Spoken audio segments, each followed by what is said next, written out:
Hello YouTube and welcome back to the channel here today. Today we have episodes 7 and 8 of Ping Pong the Animation. Excited to be jumping back in here again with the boys.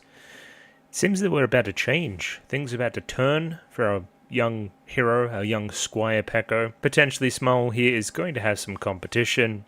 We're going to have to see. First things first, let's pop over to the YouTube comments of course and discuss some things with BPB ML98. 3 comments here, various clarifications I would say. First and foremost, okay, childhood friends is technically correct, but they are Yurie and Kazuma. Actually cousins? What do you mean by this? Because I was kind of umming and ahhing there, and then I thought the show confirmed things for me, where Yurie has a genuine, actual romantic interest in Kazuma, right? You would think so, right? I'm like, well, then they mustn't be blood related. But now they are? Maybe she's just into that. I don't know. I'm not into holding hands with my cousins. Let's put it that way. Going out on Christmas Eve dates with my cousin? I don't know. Maybe more will reveal itself in time, let's just say that. I'm happy we brought up this one here too, because I meant to circle back around and clarify this, yes. So, when Orta's having that discussion, I believe they're near like a news agency or something, he's like reading a magazine about the ping pong balls. The person he's speaking to is the former captain who had a name that I'm forgetting from one of the first episodes. I think they talk about the concept of like being captain of this kind of club and this sport and whatnot, and the challenges there. So, you know, that resonates for sure, especially as Orta is trying to do the right thing there in that moment. And apparently in episode 5, I would get the samurai references if I'd seen Gintama, but I have not, unfortunately. I hear good things. It's just very long. It's very... They're always so very long, those shonens, for sure, especially the old ones. Is it I think it's a shonen? Anyway, I'm not versed. It's a show that has action in it that has like 3 main characters, 1 girl, 2 boys. You know? It's one of them in it. And yeah, this last point here, I feel kind of dumb. I was like, I know that the devil is, you know, Sakuma for Akuma, but what on earth could Skimoto be? Where's the connection to the moon there? Fucking read the name, buddy. Read the name and you'll get there. I was too busy focused on his like robot stuff to, you know, instead of the moon stuff. He's got a lot of stuff going on, Smile, our good friend there. Either way, that'll do it for the YouTube comments. Let's give Patreon a quick shout out and then we'll set up our episodes. As always, I have a Patreon. It is linked in the description below. If you'd like access to Ping Pong 1 week early, then you should click and peruse. I'm also doing some movies at the moment, so potentially you'll see something you like there, as well as Musume, of course, keeping that sports show theme that I have going on at the moment, so yeah. The world's your oyster, have a look. Either way, a very big thank you to Sean, Ace Lightning, Ada, Akomancer, Alchemy, Astafif, Iftafif, Bananarama Hamadama-sama, BD422, Botero, Brett Jones, Caitlin, Capella, Choberibi, Copley, Cure Dynamic, Sinarin, Dakota, Dapper Dwarf, Diark Lord, Doke Hyo, Ed, Eric Algelius, Fancy Question Mark, Fried Rice, Fruit, Frozen Fox, Gloriana Tenebrae, Glyke, Hayato138641, Hans Peter, Hibiki Tachibana, I. Bailey, Ika, Intaz Students, Iria, J. Cambion, Yaku Yavanen, Jacob R., Jeff Solis, Joran, Kasogtha, Clem, Lexi, Lick H, Locus Carulius, Lou, Lupe Ferrugia, Maddock the Doppelganger, Master Detective, Matthew Bratcher, Matthew Mortlock, Mickey Babbers, Miru, Mistake L. Chen, Molly Weinberger, Mr. Maniacs, Murmurine, Nature Without Man, Pencil Sharp 333, Platinum Fighter, Pike, St. Lily, Sam1373, Samuel Guerrero, SGM Janus, Shiny Haxorus, Skeleton, Tentacle Member, Terrence, Tobias Dal Christensen, Waifu Overdose Without a Net, Zin, Binchi, Jumby Boo, Kelvin, Ronlad BNK, Hammer Yaz, and Luigi Mario 3939. Thank you very much for giving me money. I enjoy the money. What is going on in Ping Pong the Animation right now? I would say last week helped us to expand the cast, you know, broaden our scope beyond our 2 main boys to now 5 main boys. I now think each and every one of them has something compelling going on and an interesting arc that they're currently participating in. Some of them are on the upswing, some of them are on the downswing. We're following them all as they, you know, all grow up and figure out ping pong and whatnot. I won't get into all the nitty gritty for everybody, but I would say that Con is feeling better about things. Smile, kind of. It's weird. Kazuma, same as always. He had Sakuma probably do a downswing, then an upswing. And now we've got Peko, who is continuing his downswing from, what, when did he lose again? Episode 4? So he's kind of kept going down since then. Now it seems that he's on the way up after being inspired by seeing that picture. It was on the wall in Tamura. I think I had the 3 boys there with some trophies. It may have reminded Peko of a time when Smile said something, or rather, and, that's giving him the push that he needs to now pursue that. Pursue ping pong in a bit more of a concrete way. That, as well as the whole speech from Manabu, which was great fun as well. The drowning. Yeah, again, we'll be here all day if we're talking about all that stuff. Now, we did demonstrate last week that we were a show as well that does like a time skip, so I wouldn't be surprised if we do another one. And yeah, another tournament maybe. Smile and Kazuma facing off at some point. That could be cool. Con even. Lots of stuff on the agenda. And yeah, let's do it. Episode 7 of Ping Pong the Animation coming right up. And there we have it. Episode 7 up there, ready to go. 22 minutes, 52 seconds on this one. Sync up accordingly with your own copy. I have the Vodez version, which has commie subs. So get that version if you'd like my exact version. If not, there's a picture-in-picture version in the description below for your viewing pleasure. Let's give this thing a 3, 2, 1. Radio, 3, 2, 1, go. Hello, Con. Spinning ball. What are you playing, bingo?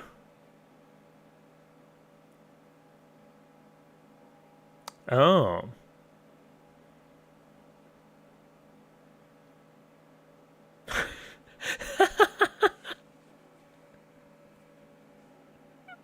That angle there was so fun. Yes, indeed.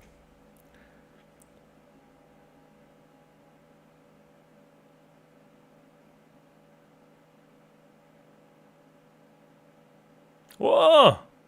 He's goated. Less goated.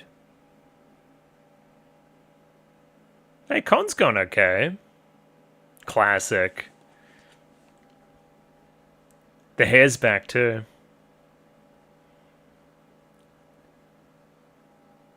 Gotta get fit, buddy.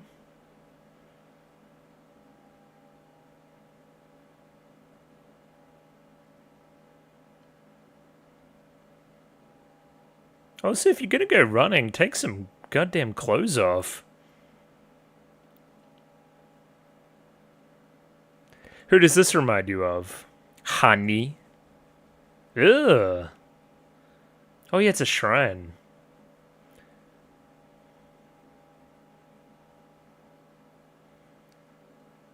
Great animation.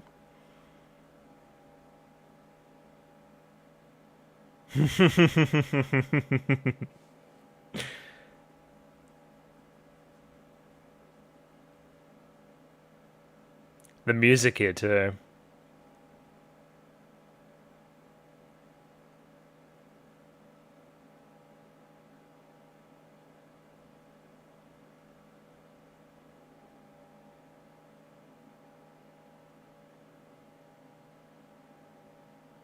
Did he break it? It's okay. Put in the hard yards.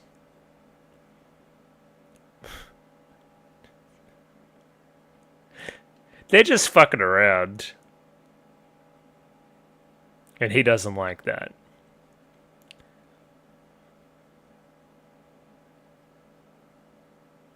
Oh. Don't mention the ball. It's a sore subject. Not the right one. Oh!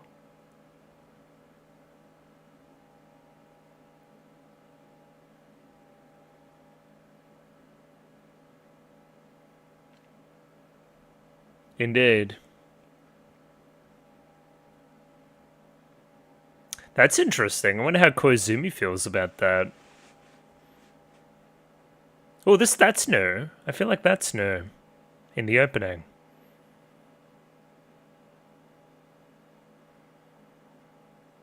I'm gonna have a look later, but I feel like, Like with these sports anime, it's like a trope where you go to like the local shrine and you run up and down the stairs. I feel like I've seen it 3 or 4 different times. I've seen it on the channel recently with him and Musume.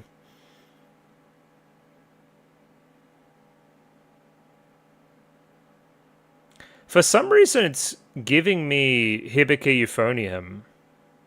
It might be in there. I forget. Chihayafuru? No.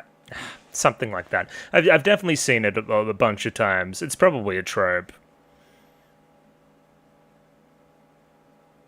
And I guess what can you unpack from that? It's like this religious experience is, training and getting better. Devote yourself like one would devote themselves to a god. You definitely got Tamura sitting at the very top there that you're like coming up towards. My honey. And I mean, just saying the obvious, that is the same thing that Koizumi had going on with Smile. Oh, look, he's better. Improvement. Little smile there, too. Yep. It's time to do some ping pong, baby.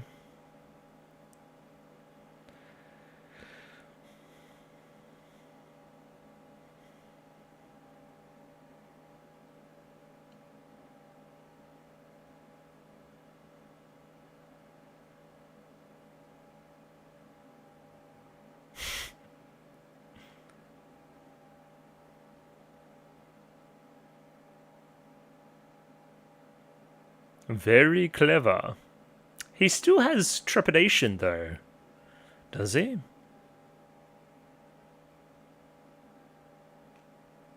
Law? Whoa! Whoa! Butterfly Joe.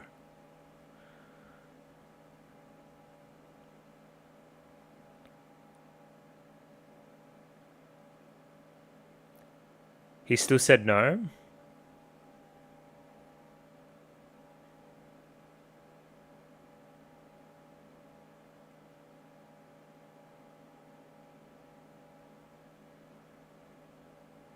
Huh.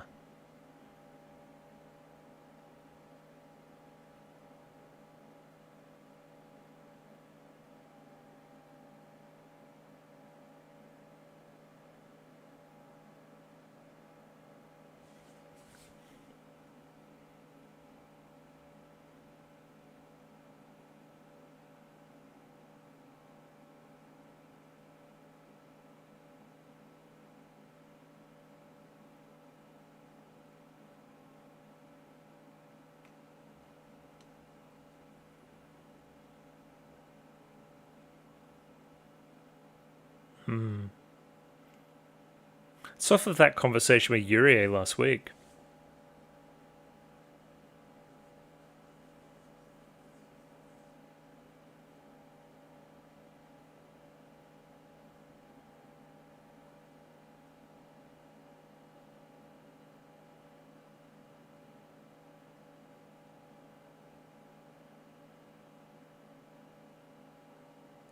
Huh, okay.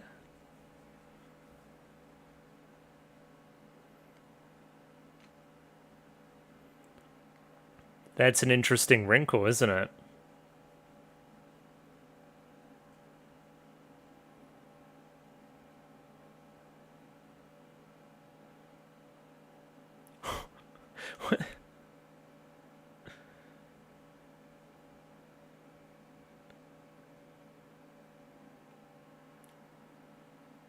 Oh.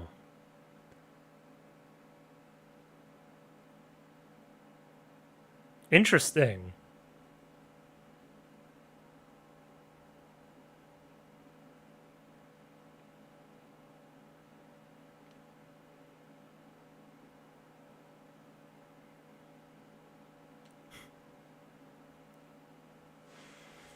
Interesting.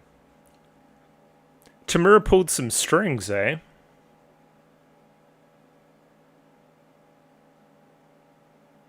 He's yoked, too.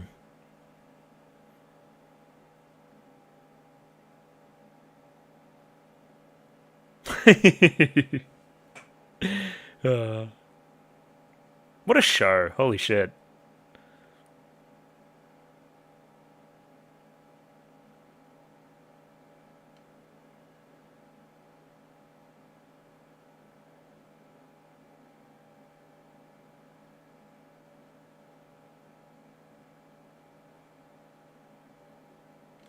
There's the parent situation. There you go.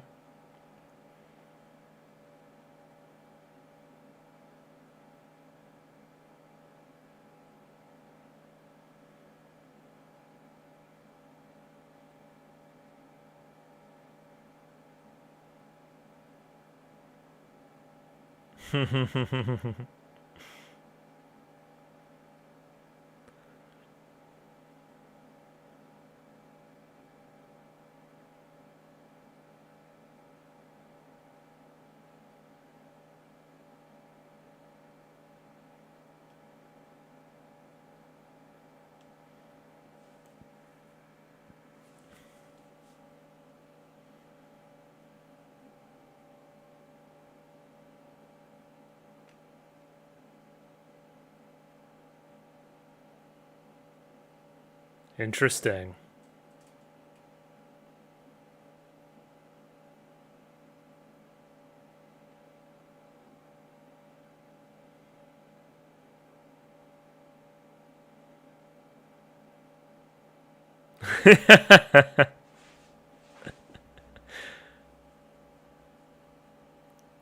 Holy shit. It doesn't let up, does it? It just keeps going.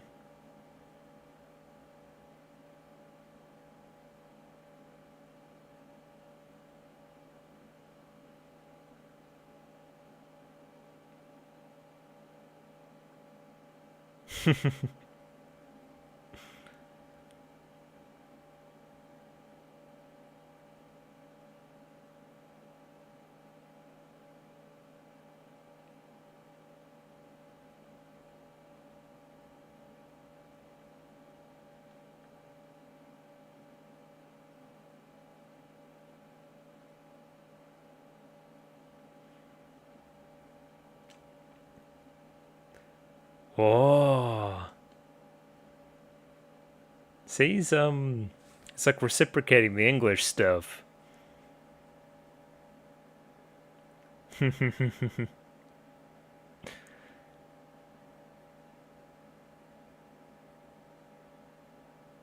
I don't really have... Well, besides you, my honey.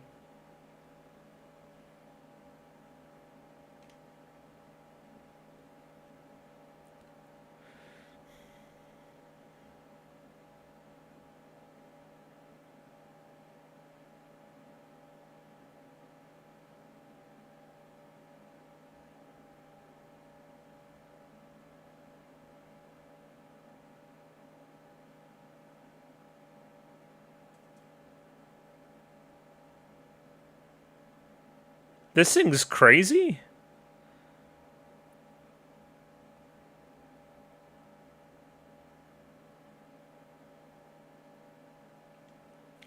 I'm playing against a literal Kazuma robot? You must see the irony. Interesting birthday.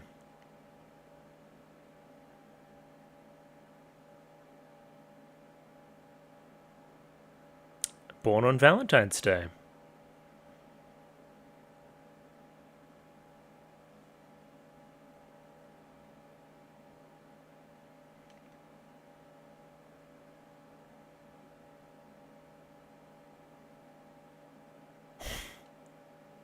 Might have been pretty bitter.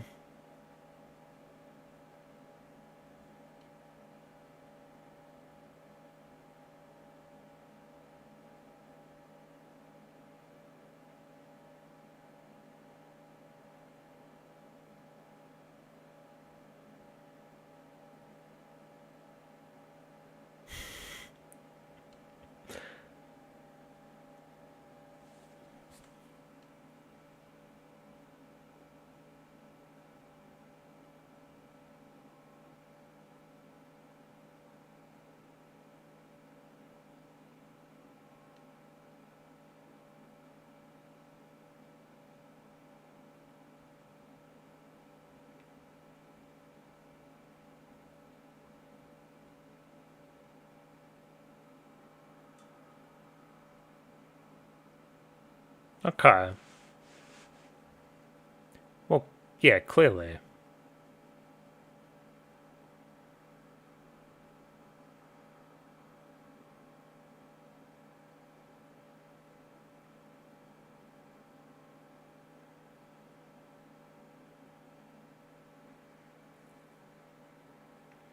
Indeed.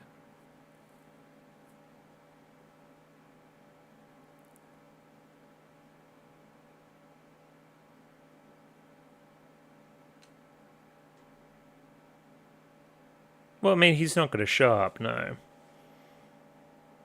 I don't think he does, no.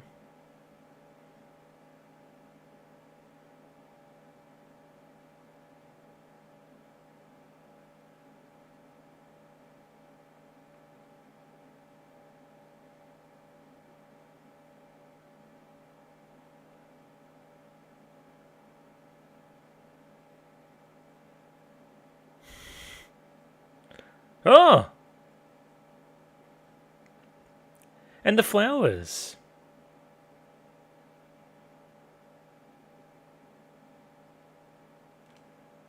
Okay.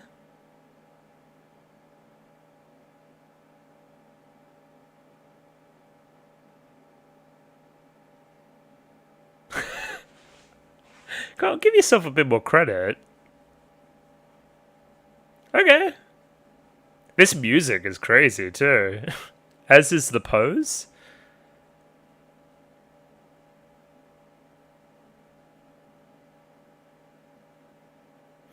A lot of interesting stuff going on there, too.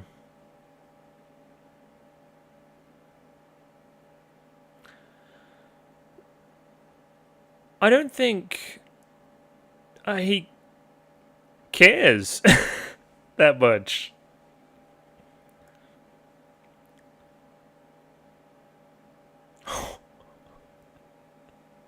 That's crazy. Yeah, this looks boring as fuck.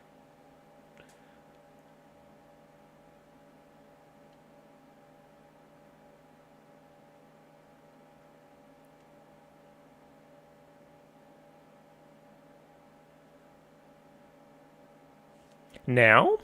Maybe now.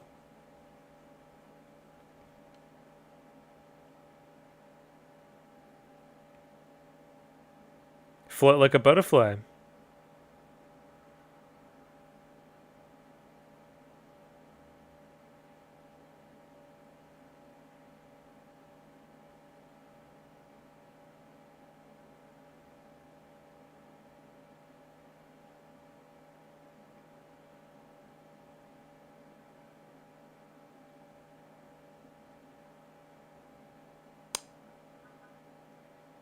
I say.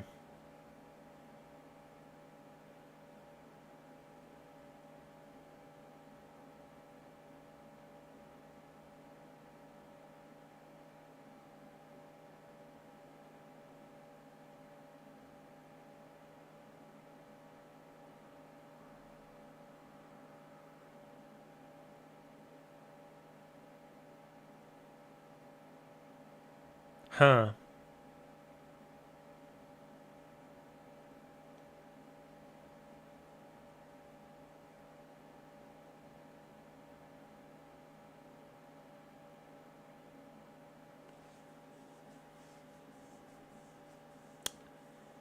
I see.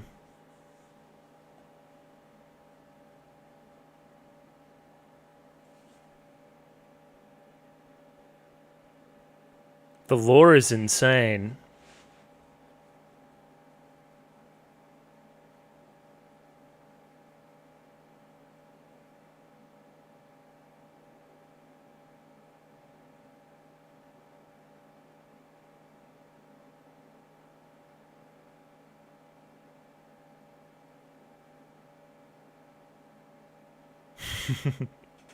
He's improving.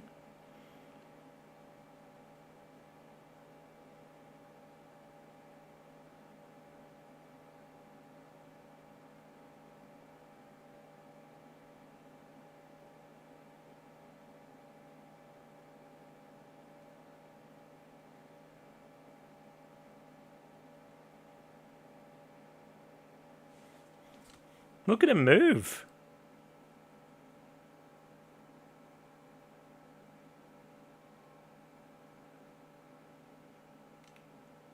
My spongy little boy. My honey.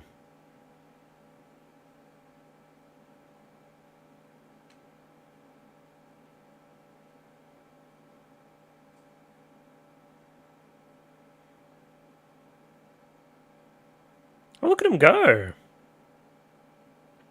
They all look very similar, yes. Heh.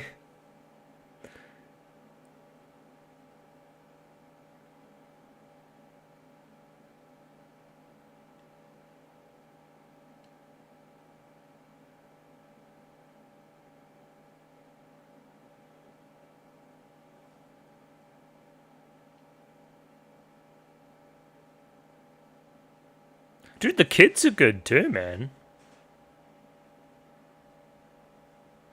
Okay, dude. I'm sure that means nothing. And I'm sure that reminds you of nothing.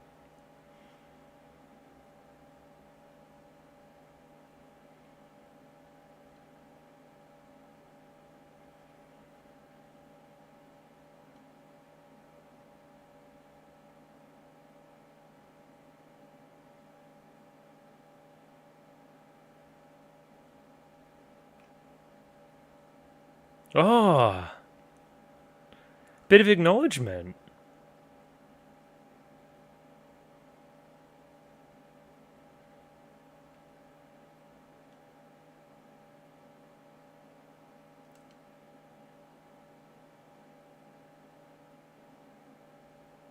Oh, look at him go.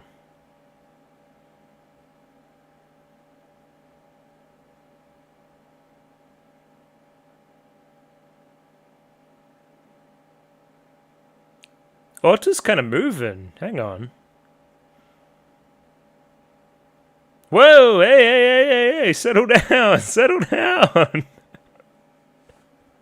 Fucking Tokyo Drift.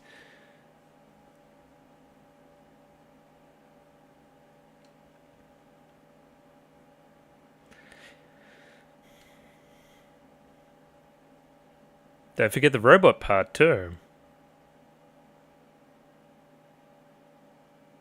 What was happening there at the end?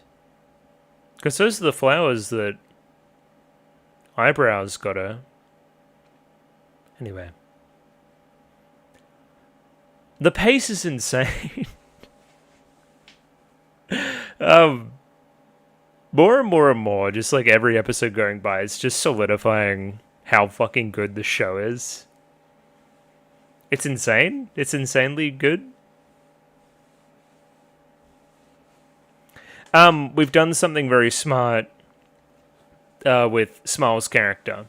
I think it would be tempting to do a very basic, like him continue to descend type story. Like, you know, he disregards all his friends. He goes to Kyle. He you know, becomes this heel type character for Peko to then defeat. Seems like we're not doing that. He's correcting all by himself. It doesn't feel contrived. It feels that he's growing up and he's a real person and he's considering all sorts of things. It also shows that he hasn't completely lost himself to this, you know, robot thing. He's, you know, he's in control a little bit more than that. The real Smile. Also, Peko fucking, he grew quick, didn't he? Very good. And yeah, we'll dive into episode 8 right now. Let's go. And there we have it, episode 8 up there ready to go. 22 minutes, 52 seconds on this one. Sync up accordingly with your own copy. Same old stuff, picture in picture. Let's give this thing a 3, 2, 1. Radio?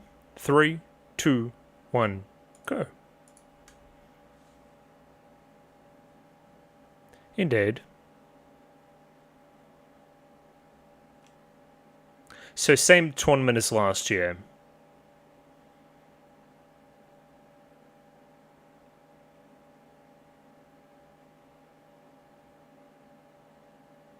Tournament.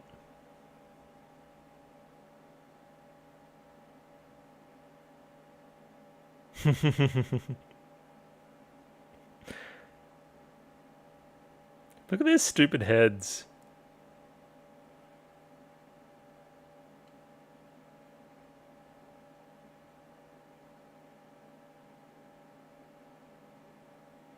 Indeed. Only a 50-game winning streak.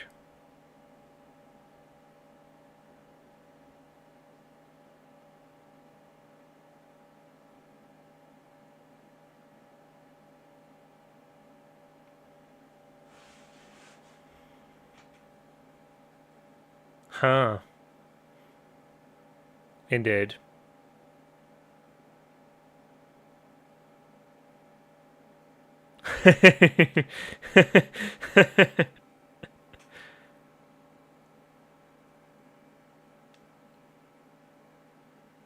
You didn't know.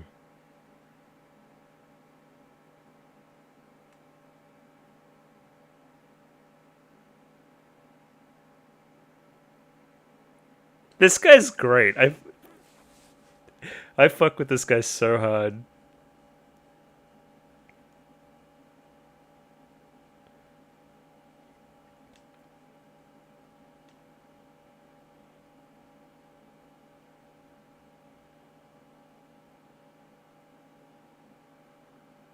He's always in the goddamn bath, man. We agree.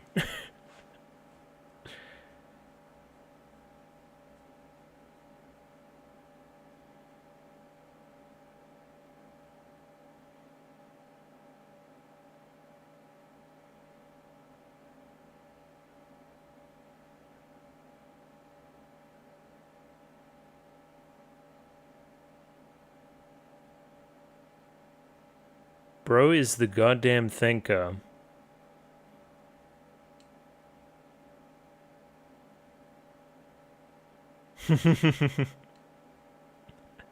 I don't care.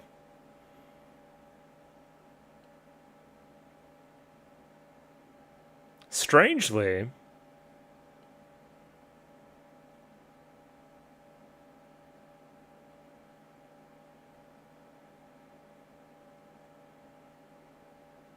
Pretty low, you would have to think.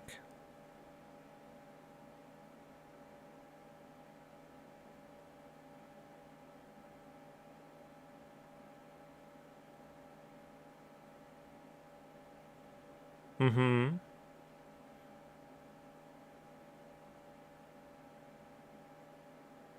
Huh?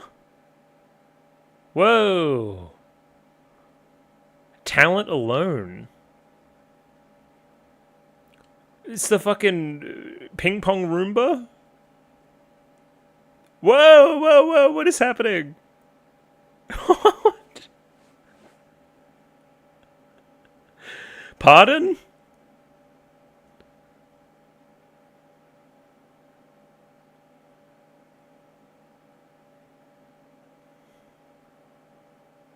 Uh-huh. It's the most insane thing I've ever seen. He's in his like ping pong cave playing with the robots on a treadmill. He's covered in bruises. Like, you gotta be getting some kind of sick, twisted sexual satisfaction out of that. That's the only way it's justifiable. Never stops surprising this show, I'll give you that. How about where's my boy Sakaba? Bring him back.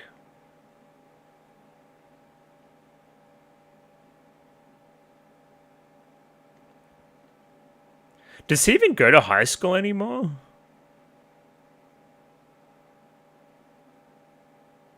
He had like a job, I don't think so.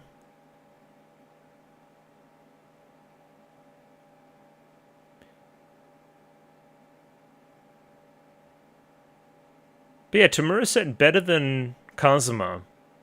Well, based on what we just saw in the shed, he's... I don't agree, but...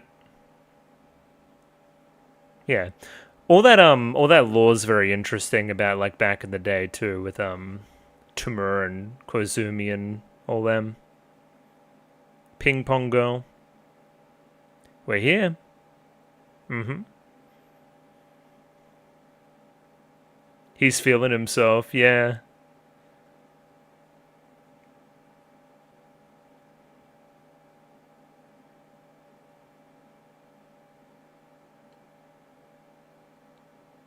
What a famous guy. And they're selling all them shoes, huh?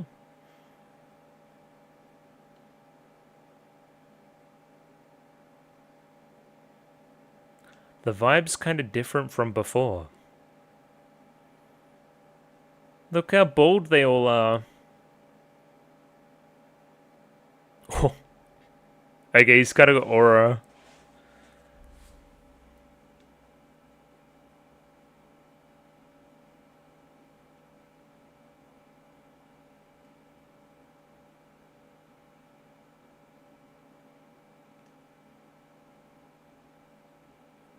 So Kazuma put the data from... And then Kon put the data from... the mats.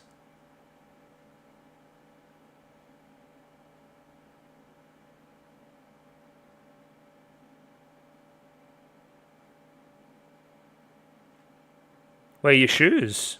Gotta have the shoes.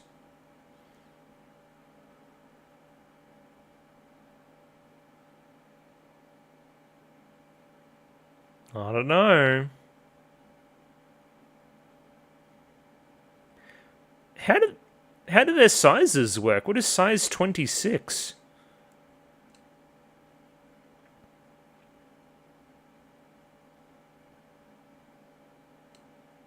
That's what he said.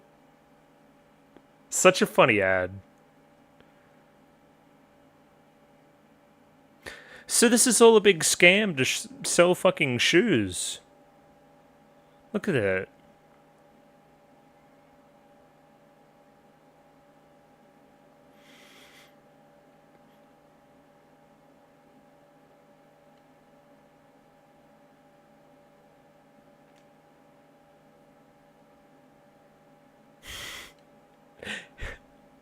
He's voice acting too, man.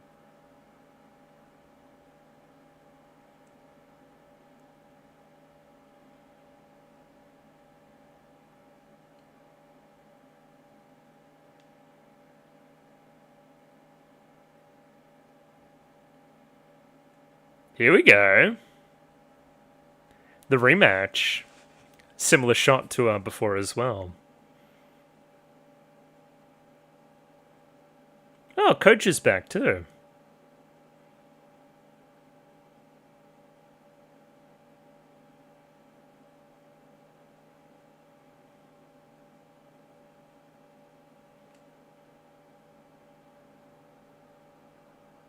It's on the other side of the bracket. Sanada's interesting.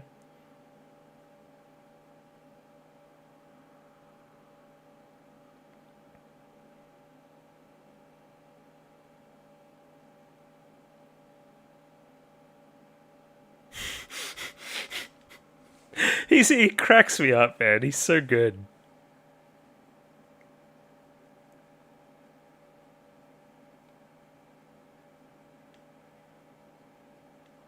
You might as well get it out of the way early, I think. You don't want to, some inflated record. Also, yeah, that brave face may have just been just that.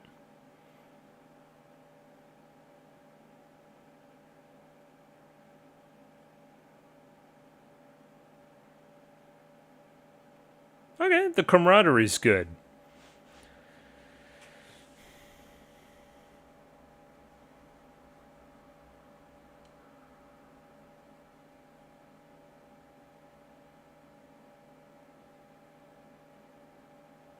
Who's that?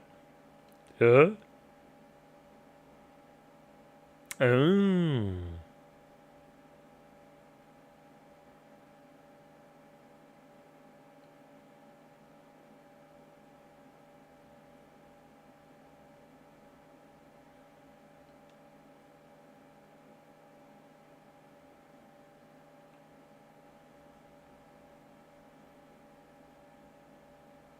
Well, if you get to that final four,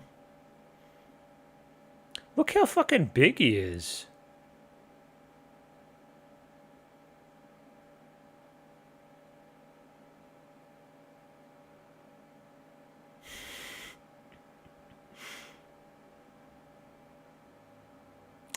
Butterfly. Butterfly, eh?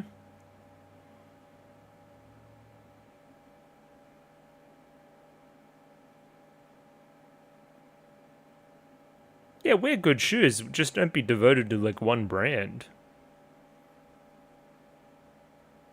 The hell are you doing?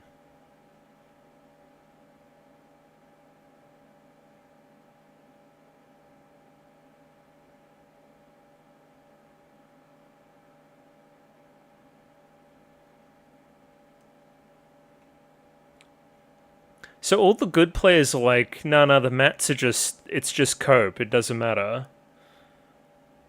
Oh, that's cute. Thanks, Kozumi. Now, do I have any predictions?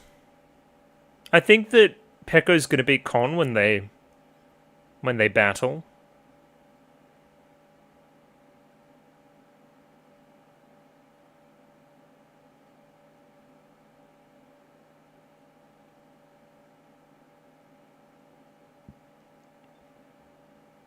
Reminds me of when they were playing bingo or whatever.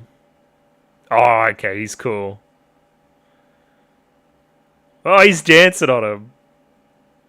Look at him go. Oh, it's peak. Holy shit. Spinny. Good luck, man.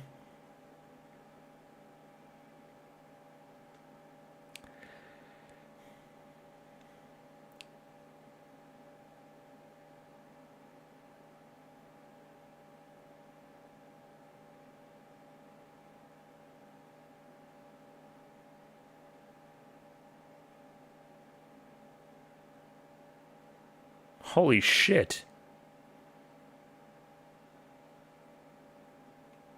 Well, that reminds me of a certain other person concerned about talent.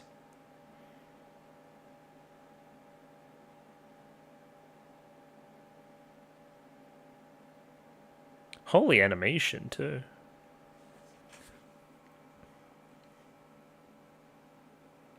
Okay, that went about as expected. He's so cool.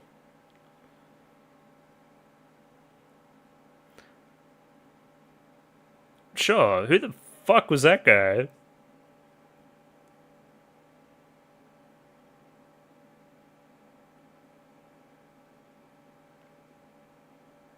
I like that piece of context we got about the bathroom stuff.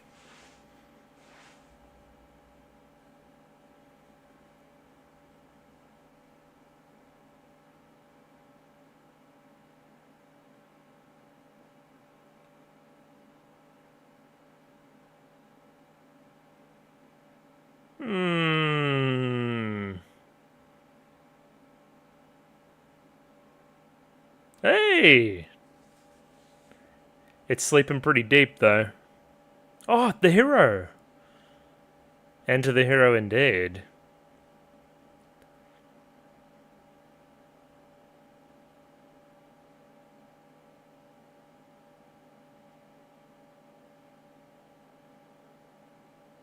Two. Enter the hero.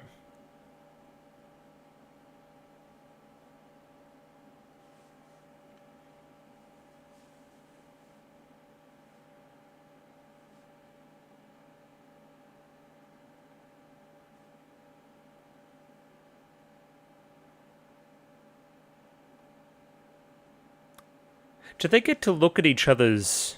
Yeah, they do. I never noticed that before. Oh, he's so very far away, Skimoto. I think he was just doing whatever. Just playing around.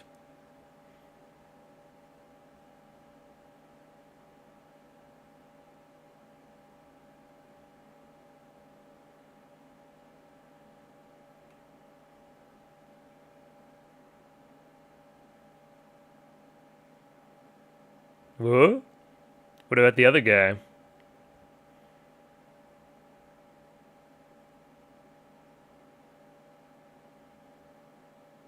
Ooh.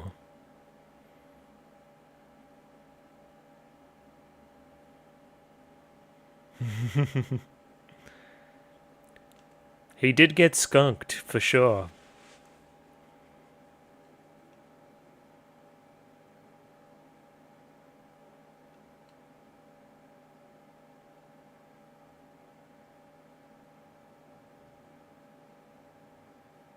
He's just locked the fuck in.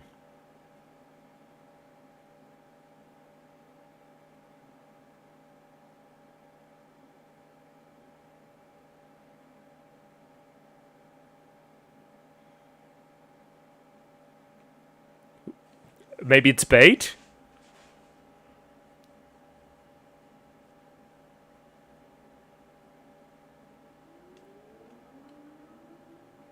You fell for my trap card? Yeah. Holy shit.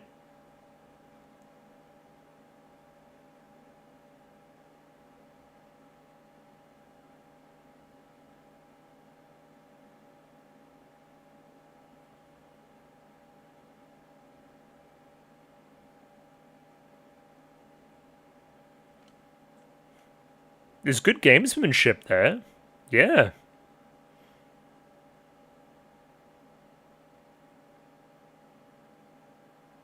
Am I, though?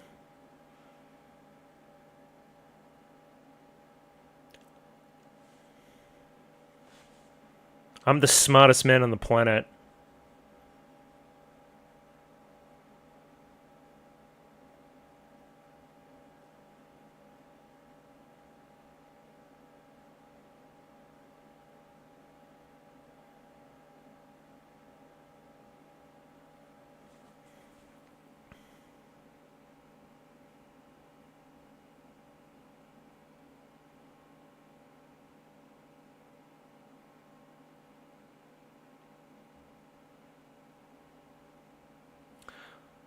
I think he's just better. We'll see. You gonna dig any deeper, Con?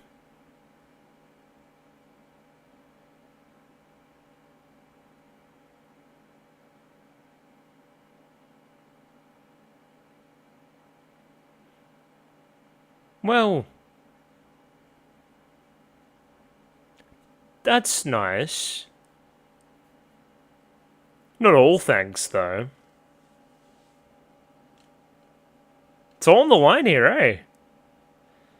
For all the marbles. Oh, he's cool.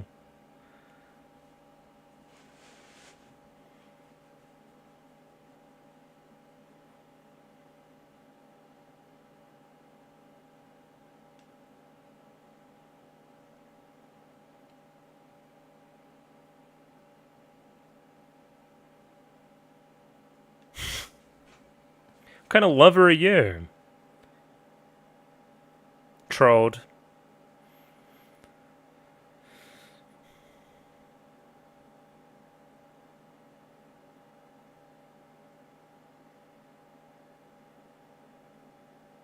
Oh! He's got the seal of approval.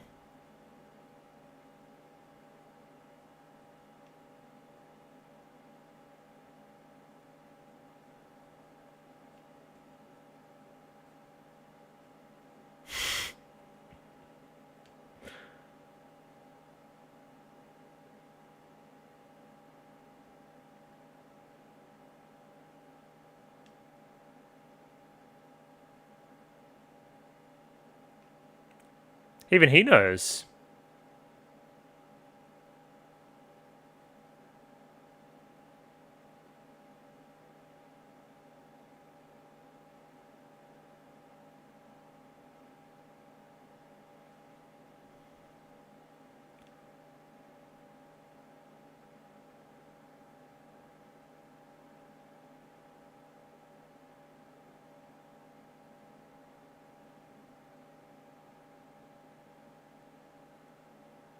What on earth?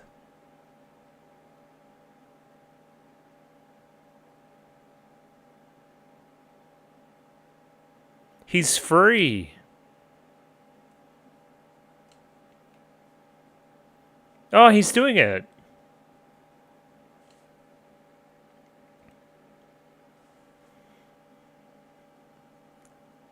At the shrine, too.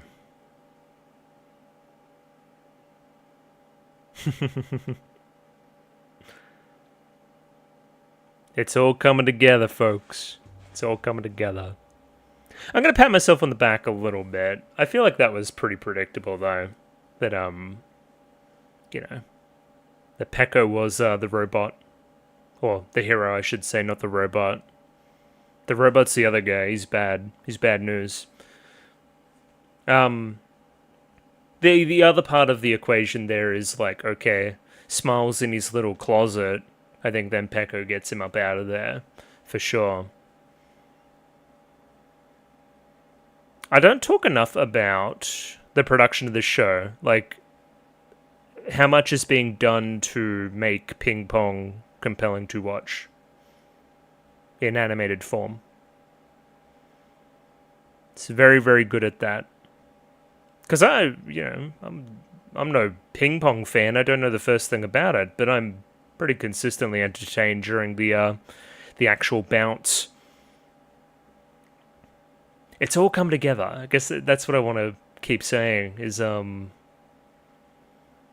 these things that were just like, oh, a little bit there, a little bit there, a little bit there early on. I'm happy that I took the time to look at all of it because it's paying dividends now, for sure. It's also just damn watchable. It's funny.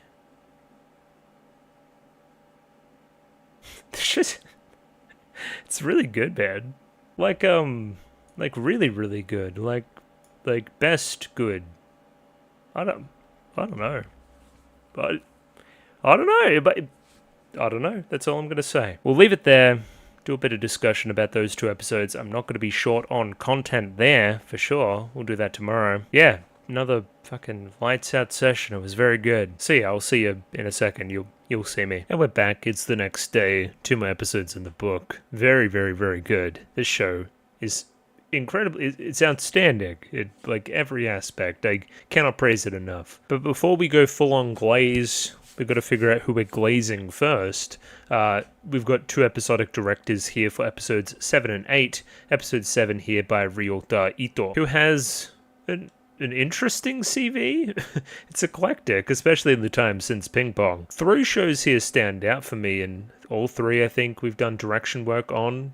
There's this one. I think it's about the Russian girl. It's like a rom-com or something. There's this one, which is like a rom-com. And this one's okay. I didn't mind this one. Her senpai certainly is annoying. And yeah, Shikimori's not just a cutie. A lot of rom-com slop. I don't know, I like a good rom-com. So yeah, bit of a mixed bag for sure. Even assistant director on Sing Yesterday for me, I thought that show was awful. I thought it was terrible. So, hey, episode 1 of Oshinoko, huh? It's pretty good.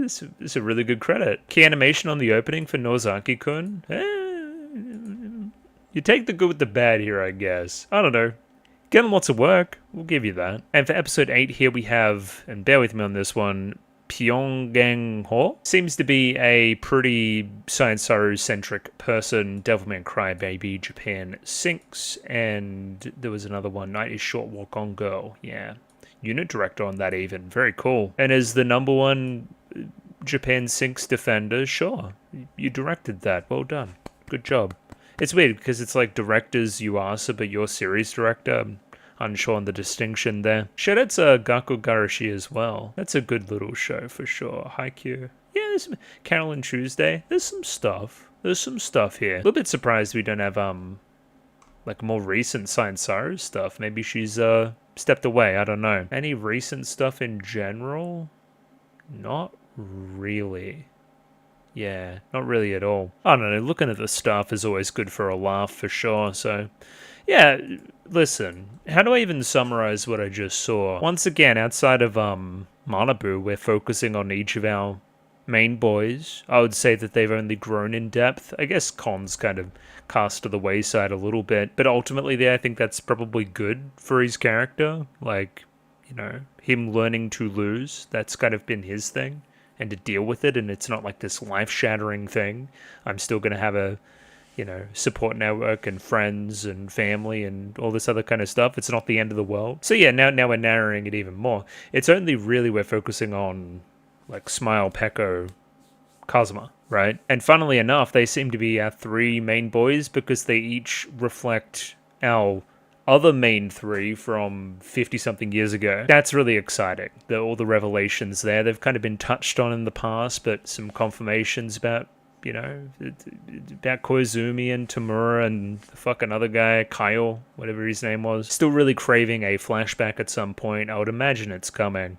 About Butterfly Joe and the like. That, yeah, very cool. I do need to clarify what exactly happened there. I believe, essentially, Butterfly Joe didn't punish an injury on the other guy, and then he won and now has all this acclaim from it and is like this legend, and subsequently has a statue outside of the school. Tamura as well, another person with a statue outside of the school. Just, yeah. Koizumi no statue, the sacrifices back in the day and whatnot. We're definitely building up again to something pretty similar. We keep bringing up this Peko knee injury. Will it be Peko and Smile in the final? Will there be a decision made where do I target this thing that's, gonna injure him, or do I let him take all the glory, and, what's ultimately best there? He's my hero. Do I defeat my hero and ultimate victory there? That's all great. It's all rhyming. It's all... I love all of those characters, kind of the mentor characters and the characters in the here and now. Like, that's all just working for me. And it's a stunningly well put together piece of fiction. I say it every week. The scenes put next to each other make so much sense. There's nary a, 5 minutes go by without something really interesting happening production-wise. Like a cool shot or something else, cool angle, cool... heaps of shit. Heaps of cool stuff happens. And yeah, just reiterating what I said during the ED of that final episode, I don't care about ping pong. Like, I do not really even know the rules or what makes a good player or any of that stuff, but the show is taking me along on the journey regardless. You do not need to be an expert in the sport to get something out of this. Now, with 3 episodes to go, I'm a little bit... I would like it to be longer. I feel like we've still got more work to do there. But we have been staggeringly efficient in the time that we have had, so maybe we don't need it after all. And I guess one final thing before I dive in here. I'm very happy that I, picked up on the Peko hero stuff, and that actually came to fruition. You could say it was pretty obvious, but I'm going to give myself a pat on the back. I hardly, predict things on... on this show, on this YouTube channel. So I'm happy whenever I do. So yeah, to project ahead with our final 3, you'd imagine there's a showdown of some kind. You got to do Kazuma, Peko, I believe. And then who's on the other side of the draw? It's like Sanada and Smile. You got to do that as well. And then obviously whoever gets to the final, we do that match. In there, I think you also need to do flashbacks for what happened back in the day with Koizumi and the gang, also a flashback for what happened with Smile and Peko back in the day as well at Tamura and all the You're My Hero stuff and blah, blah, blah, blah, blah. I feel like all that stuff needs to happen within the next 3 episodes, and I have, no doubts that it will. It's, again, staggeringly good show. And yeah, let's dive back through here, see what we can see. And yeah, re-jog my memory on a bunch of these scenes. First scene of episode 7 here, we have Kon and his club friends. I think they're playing bingo or some kind. I've got a number on the ball and you've got to guess it, essentially. Could have something to do with vision, could just be they're just fucking around, I don't know. They cast their eyes over to the TV and we see this ad playing, starring our boy, Kazuma. Look at the camera, my son. There he is. It's completely different. We're marketing the fuck out of this. We have Dragon brand mat shoes, made specifically and especially for mats. I'm yet to pick up on what we're doing here, really. I've said in the past that a lot of Kaiyo and its kind of vibe is very adult, very businessy, very profit motivated. They're not really in it for the love of the game. It kind of reflects Kazuma's dilemma with his parents and his family, right? Where if money's the name of the game, according to, the patriarch of the family, and where, you know, the black sheep because we don't make as much money because we're doing this flower shop thing. Maybe then Kazuma has a bit of a complex about helping his grandfather to now make money, right? Like, sell all these shoes, and it's almost like a get-rich-quick scheme type framing. Yeah, that makes sense, I guess. What I'm struggling with is where does that come from? Because we have, like, the grandfather there, right, who was mates with Koizumi. Where does this side of it come from? Where is his motivation for now pushing all of this? Do I have to go on and be such a great success to justify XYZ? Again, I'm sure it'll happen, so I don't want to project too far. But I just want to praise the ad. The ad's ridiculous. It's hilarious. And yeah, it pays dividends come the Inter High tournament. And I guess the progression there for Kon is that he doesn't let it ruin the day. Like, he doesn't storm off or nothing. Even though, again, his kind of friend group picks up that he's not very happy about it. He just keeps on going. Like, it almost means less to him now, and that's a good thing. Like, it's not dominating his every thought. It's like, oh yeah, Kazuma exists, he beat me, that's fine, I want to get my revenge for sure, but I'm not going to let it ruin the day. You know, character progress. You could argue it's a little bit on the far side, but, you know, progress. Speaking of, we have young Peko here with the love of his life, of course. He changed up his hair very quickly. This shows that he's back on track. I believe the thing that he said last episode to Tamura was, hey, I want to start again, teach me from the very beginning. So it's only natural that he would go back to his hairstyle that he had when he was a boy. Ever since, really. He's already shed some of the weight. And yeah, he's cleaned up his act a lot. We really bang this point home as well. Pretend I'm your honey, the love of my life, all that kind of nonsense. Astute viewers will notice this was the same gimmick that Koizumi did with Smile during the very early episodes of the show.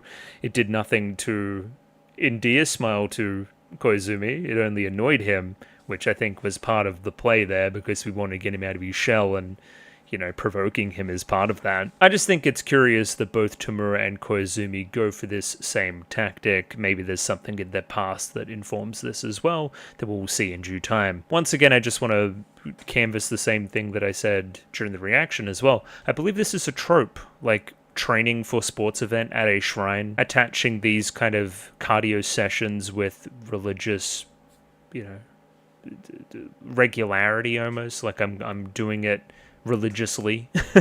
Perched at the top in front of the Torii gate is Tamura. She is the god here. She is the coach, sensei. This whole thing, it can't help but feel like some kind of religious born-again experience now for Peko as a result. And like most of the rest of the show, fantastically animated with some really, really cool art. Even very funny at spots. Just the utter desperation here is kind of killing me. And even there in the edit, just before Tamura says, after Peko struggles to get to the top of the stairs, says one more time, we see a black cat on screen. Just right there. Unlucky. Unlucky. You didn't get it this time. You know, you're going to keep on coming back no matter what. Maybe even some element of, like, fortune to that as well. Like, you know, prayer even. And then, hey, prayer's not answered, fortune not good. Down you go again to reascend. Yeah, I just thought that was a neat little touch there, right there on that gong. Next up, back at Katasei, we have Ota, who's fucking around with the rest of the boys, before Mr. Doesn't Fuck Around comes in and ruins the fun. Now, I'm very, very happy we didn't go in this direction in a very plain and simple, boring kind of way. I believe I explained this before as well, but I didn't want us to go down a direction where Smile just became an asshole for 2 episodes, not inexplicably, but to a point where you know that he's going to rescind on that, and, you know, it'd be a very formulaic story. You make Smile seem like a more legitimate character here by allowing him to reflect upon this moment, and reflect upon, you know, in a minute here where when Kaio show up, right? Is this what I truly want? And he makes a decision against that, and, you know, that's against the run of play in my view. Like, again, he feels like his own person. He's not at the whim of the narrative. The subtext of this as well is him holding on to the ball whilst talking to Ota. Last episode, we asked him to procure some nicer balls. Very cool. He didn't. So part of this is also, I see you guys fucking around and you still haven't got me my good stuff that I wanted, right? You're not being a good club president. And yeah, as Smile is concerned about the quality of the gear and the people around him within his own club, here comes Mr. Gear himself with the best club in the land to offer him a seat, basically. Hey, do you want to come to our school? I just think it's curious, is like, as he bounces that ball, which he thinks isn't good enough, Kazuma catches it and invites him in. I think I'll wait a second to unpack Koizumi, but all I'll say here is that he's the one that invited Kaio here. He may have reasons in his past for wanting Smile to exceed what is currently in front of him. Let's just put it that way. After the opening here, just wanted to shout out these two scenes next to each other. We have Peko finally breaking that time and embracing Tamura. You're the best coach ever, essentially, and over to here, hey, we've got this meeting going on between Smile and Kaio. Koizumi's the person that set this up. There's like it's still that relationship between coach and student. This one's a bit more strained in the same way that an embrace over here is love for Peko. Koizumi sees that, you know, almost letting Smile go is the best thing for him, is the best form of love. Another thing consistently going on with Koizumi is the use of English, right? So he said it was a very clever idea that you meet with Kaio. You'll see when Smile rejects this offer, he'll come back to Koizumi and start using a lot more English with him. You know, they're kind of kindred spirits in that way. It shows that you've accepted him wholeheartedly by like kind of replicating this little quirk that he has with his dialogue. It's cute. It's very cute. Even something as simple here as Kaio, the meeting here being very business, right? Suits and like tea and like this is big picture stuff, right? What is Koizumi doing instead? Playing on the play equipment. He sees himself as lesser, as like a child compared to like Kaio's adult. That is how much further advanced they are relative to I and, you know, this current setting. So what's really interesting here as well, I feel like I'm going to be saying that a lot. This guy starts talking about Butterfly Joe, who's Koizumi, right? He's my hero. That word, right? My hero. That is what you're seeking in all of this. You're seeking a hero. So if this guy says that Koizumi's a hero, I might as well stay with him, right? And hero is also shorthand. Hero is somebody who reminds me of how Peko was back in the day, you know, when he took me in and, you know, when we were very young. You've got like a hole missing, right? Where that kind of person, that hero type person, you want it to be filled. I don't think I'm going to find it with you, or you, but I might find it with him. I might find it with Koizumi. This obviously comes back fully during episode 8 when he sees Peko out there shining. Welcome back, hero, is what he says. Kazuma here too, apologizing for not being able to recruit the guy. It's like, well, aren't we like... That doesn't seem like the correct thing to be saying. You're just so business, right? And now we'll switch lanes over to Kazuma as well. This is almost something that Kazuma can't fathom, right? There are people that want to play table tennis, not for success or fame or any other reason. They kind of want to do it on their own terms. And that just doesn't compute with you. And then you got to think about your backstory with your family, right? Compare the table tennis of the old man, who's the Kaio chief guy, Koizumi, and Nori, who is your father. This is great too. He was wrong, he had no talent. Now think about all the things that you were saying about Sakuma a few episodes ago, right? That's also you, like, reinforcing this learning that you've had from the rest of your life regarding your father almost, right? Like, my father had no talent for, I think it was flowers, right? The flower shop thing. But he still pursued it anyway. That was foolish. That got him ridiculed. I only was able to regain favor in the family through my talent, which is table tennis, right? Anybody that doesn't take their own talent to the fullest level is almost doing it incorrectly. That's what's been reinforced to you, which again then results in like a legitimate, like, hey, are you okay? I'm worried you're not playing table tennis for you. I'm worried that you don't have your own thing going on. And then straight into flashback. So, okay, let me follow here. I think your father's dead.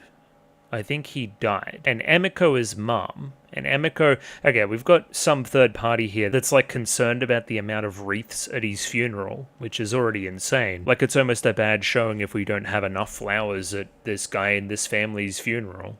And Emiko, the wife, she's sick now of all times. It's because your husband was in weird business. That's why you get weird diseases. And again, Ryuichi isn't going to take that. He steps forward, Mum holds him back.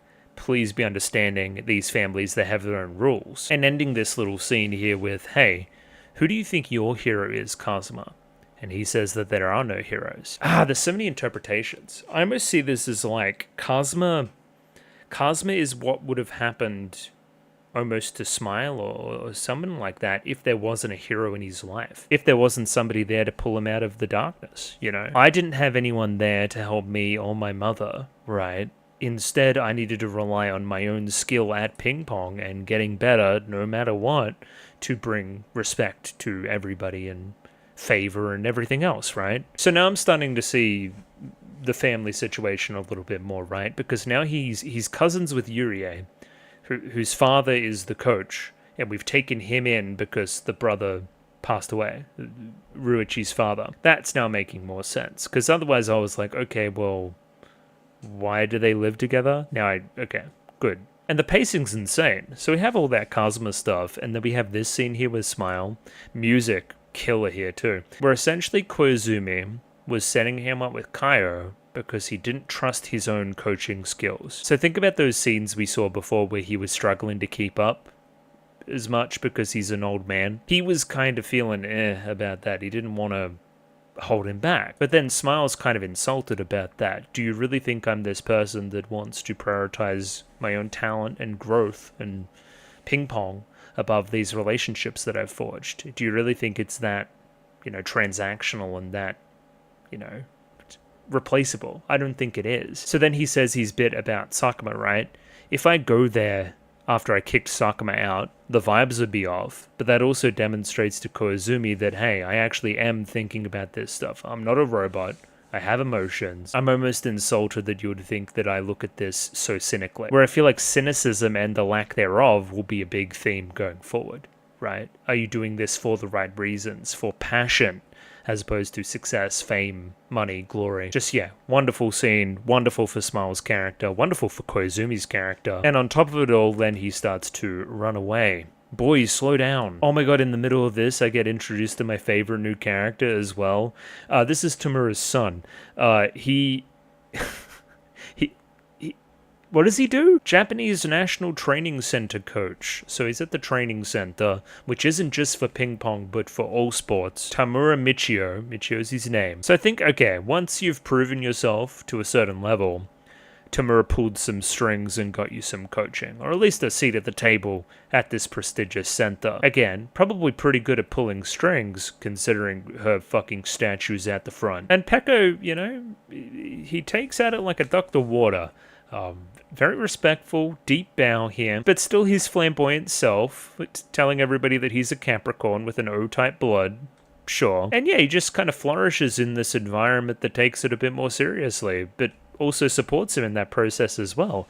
It's not like Koizumi that takes Smile off to one kind of direction and gives him all the private training.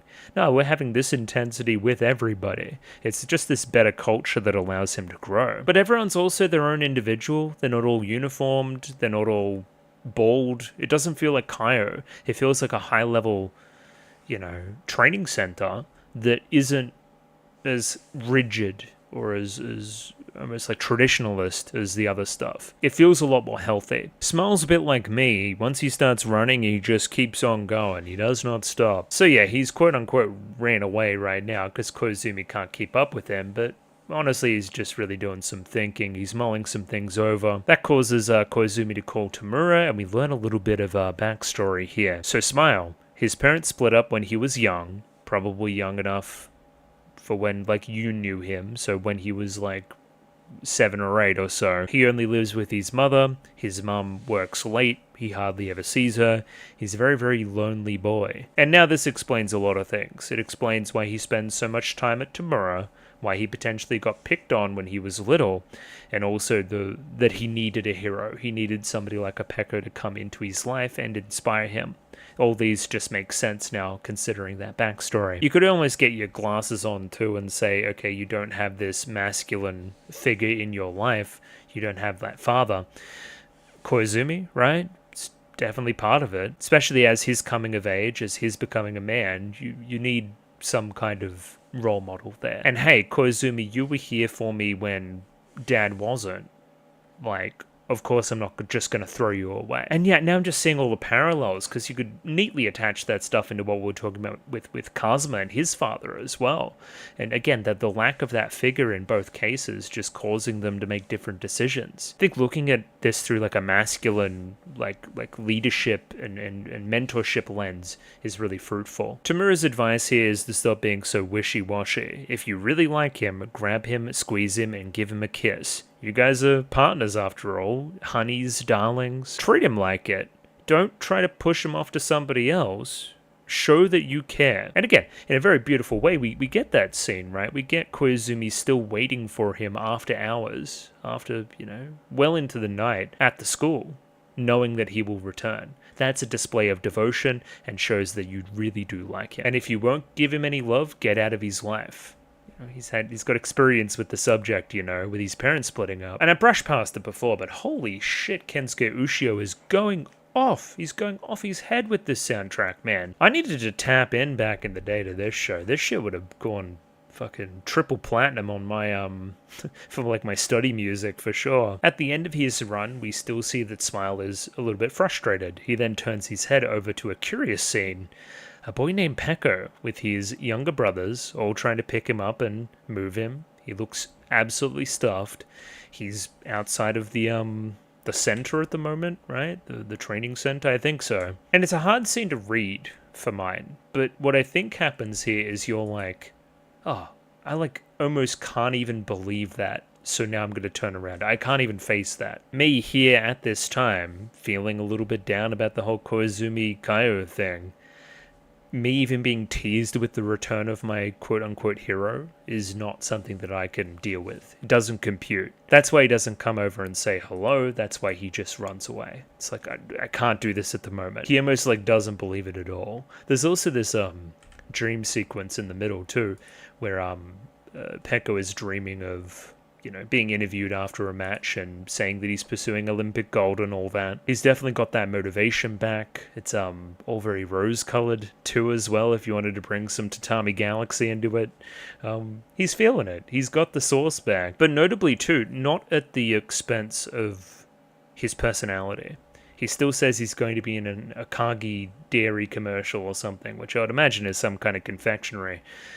He's still going to be Peko, and he's going to be world champion. And just as the cherry on top of the scene as well, you're humming to yourself that little hero theme, from your game and from the whole thing from back in the day. I think we saw some stuff towards the end of episode 8 where it was a bit of a flashback there, and he's Ping Pong Man or whatnot. I think that's the theme you're humming here after seeing Peko on the sidewalk. And that works great as a connective tissue as well, right? Where we're humming this hero theme as he peeks back to school and sees Koizumi waiting for him. Even kind of that posing there, like that butterfly picture, like Butterfly Joe, like that conversation from before with the Kaio guys, right? It's like, Butterfly Joe was my hero. I'm humming the hero theme, I come back to school, and there he is, my hero as well. The guy's still waiting for me. Loving me, coaching me, not leaving my life, not kicking me off to somebody better, somebody that is going to stay by me and be devoted. That's also in essence a hero to you, somebody that isn't going to leave me behind. Ending the scene here, of course, with the episode's title, Yes, My Coach. Do you understand, Mr. Skimoto? Yes, my coach. Reciprocating in that English. Absolute cinema. Holy shit. I think this stretch here, once again, is one of the better stretches in the show, but absolutely the best of the session. Holy shit. After the episode's midpoint, we now have Valentine's Day, and we're going to go on a little date. Cute. And a lot of things start going right here as well. Author, he finds some, I think they're shutting down a sports store or something, and he just gets given some really, really good ping pong balls for free. Almost the exact ones that Smile was after. So, shout out to Author, man. And I think what's nice about this scene as well is I think Author got here to doing the right thing by his team by being a good person in the community and, living his own life. he's forged a good relationship with the shop owner to the point where he can take these, right? Like, point being, he wouldn't be able to do this if he wasn't author, right? If he was just somebody that only focused on ping pong and whatnot, he wouldn't get this advantage. It just, he's reaping the rewards of following his own destiny and not, you know, something else ascribed to him. Now, over with Yurie, I was very happy we picked back up on this again. It is Valentine's Day, and you're obviously very much in love with with Kazuma. Despite being cousins, it's a little bit weird, that's okay. It's also your birthday. So a little gift here and then a reciprocated chocolate paddle, I guess. And on top of all that, it's not just Valentine's Day and Yurie's birthday. It's also the day that Nori died. So, when when Yurie feels like giving a gift of chocolate to Kazuma, as you do on Valentine's Day, it's probably not the best time to do it. He's mind maybe on other things. And then it's also weird because I'm giving a present to somebody else on my own birthday. It's just all stacking up for this really weird energy. This also allows the conversation to naturally flow into Yurie asking some expository questions about Nori. He was a good table tennis instructor.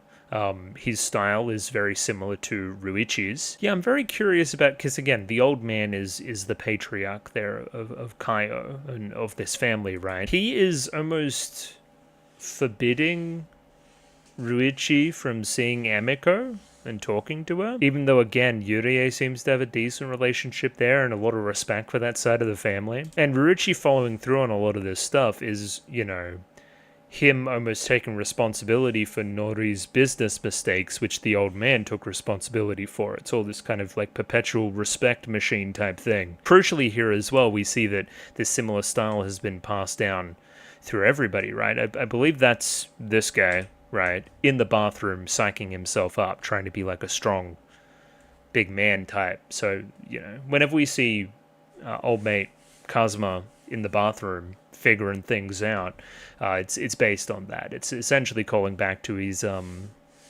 trauma and his family, like PTSD type stuff. And yeah, we plainly say it here. The way Ruichi saw to winning back favor for his side of the family was through the old man's approval of my ping pong skills. And he's come a long way, and he's been well supported by the old man as well. But as a result, I gotta do what he says, you know? He's given me a lot of power and a lot of leeway here, especially from a long way back. But if he says no mom, then it's no mom. And yeah, it's a sad existence, as we've talked about in the past. He's that devoted. Now with a lot more reason, mind you, but that devoted that he can't have like a normal life. He feels almost imprisoned by his own legacy, his own talent, his family, the pressure. I got a lot of sympathy now that I didn't have before. And Yurie doesn't like any of it. Doesn't like any of this setup that's going on. When I have my way, when I grow up, I'm going to do flower arranging because it's what I'm passionate about. I'm going to go to London, and not on the old man's money, on my own money. I'll take care of it all myself. I don't want to be attached to that guy and almost like weighed down and imprisoned the same way that Kazuma is by him. Like, you go girl, you go do it. Come on now. We also allude here at the end of the conversation about our shrewd businessman grandfather and how he's planned to sell the mats and the shoes and the everything. We see that come to fruition at Into High. Love the end of the scene here showing that Yurie's, you know, just about on her last legs. Big fist going through the the ping pong paddle here. I love it as a moment because it's childlike frustration, you know. I'm frustrated at the circumstances that aren't going to allow me to give this to Kazuma today. And it's also frustration at the system. Why does he have to be this devoted to ping pong? Why can't he let me attend games? Which is weird too. Why do I need to sit in the crowd in disguise? I don't know. Just the punch says a lot. It's like, fuck the system. Bang. That's what it kind of feels like. And this is where our boy Sanada, Eyebrows-kun, senses an opportunity as well. Do you not know what day it is? I'm looking around. I see her waiting for you. I see her attending these games when you don't see her. It's like, what are you doing? Chase her down. She clearly wants to speak to you. It's also her birthday. You should go express that as well. And yeah, Sanada sneaks in here, very endearingly so, and bows his head deeply and wishes her a happy birthday, gets her some flowers too, something she would actually like, acknowledging the fact that she likes Kazuma, because it's obvious, but also just saying, hey, I'm here too, I exist. I don't know, very self-deprecating, but I think it works. And this moment pause here as well, right here, where he looks up at her and then like steels himself and says, "You're very beautiful." It's great, wonderful. The posing's very funny too. Show's been consistently very good at that. And yeah, I think he gets the chocolate in turn. I will say, Yurie seemed very flippant about the whole affair, just thinking that, hey, I've got this chocolate, might as well give it to this guy, but you know, we'll take what we can get. Back over with Smile, they're having the lamest date ever on this, like, children's roller coaster. And in a very Smile way, he's not like Peko. He's not going to have fun at an amusement park. What he would rather is hear your backstory and learn more about you. It's not the cheap thrills that'll get him, it's the heart-to-heart, it's the connection, right? And yeah, as they take the cable cars here, let's hear the tale of Butterfly Joe. That's what they used to call him. So graceful that, you know, he took on the form of a butterfly. Nobody could match me, forehand and backhand, very strong player. Even got to the level of fame where it was basically guaranteed that he was going to represent Japan, right? The qualifiers just felt like, you know, we're just going through the motions a little bit, until he comes up against, in the qualifiers, somebody that he'd played all his life. And he was quite good too, but got injured, got a dicky knee. So then it gets a bit hazy for me, right? Because he's got a bad knee. Why didn't you withdraw?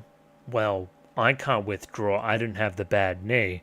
It'd be a bad look, even if I wanted to preserve my friend, who obviously wants to keep going regardless. That'll make me look like a coward. Obviously, I've still got to do the thing, but I can't play to my fullest because I don't want him to continue to injure his knee and ruin his life. So yeah, then he turned a deaf ear to those around him and continues to play, and Smile's right on the ball here. You could easily deal with somebody like that. If they've got something wrong with them, then you just exploit that. And then we bring up this question, which I'm sure is coming back in some way by the very end of things here.